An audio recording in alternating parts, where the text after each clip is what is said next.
Au cours du congrès ERA 2022, ont été présentés les résultats de l'étude Level-AT qui s'est attachée à comparer la stimulation biventriculaire à la stimulation du système de conduction chez 70 patients qui avaient une insuffisance cardiaque et soit un bloc de branche gauche avec des QRS larges, soit un bloc de branche droite avec des QRS également larges, ou qui étaient en bloc atrioventriculaire complet. En effet, aujourd'hui, pour resynchroniser ces patients, nous disposons de deux techniques. La stimulation biventriculaire classique avec une sonde implantée dans le ventricule droit et une sonde dans le sinus coronaire, mais on peut stimuler les voies de conduction naturelles, soit au niveau du faisceau de His, soit au niveau de la branche gauche.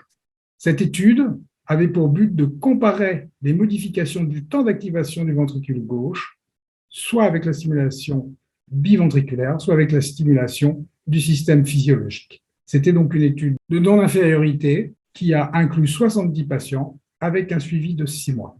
Les résultats ont montré que la stimulation des voies de conduction naturelles n'était pas inférieure à la stimulation biventriculaire, avec une diminution du temps d'activation d'environ 25 millisecondes.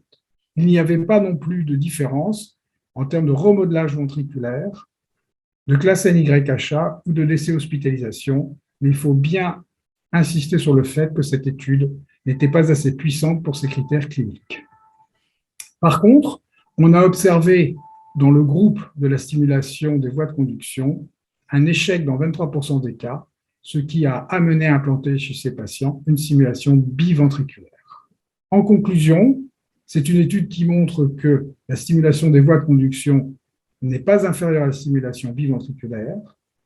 C'est une voie prometteuse, mais qui demande encore aujourd'hui d'être confirmée par des essais randomisés plus importants et également de bien développer la courbe d'apprentissage de l'implantation de ces sondes au niveau des voies de conduction naturelles.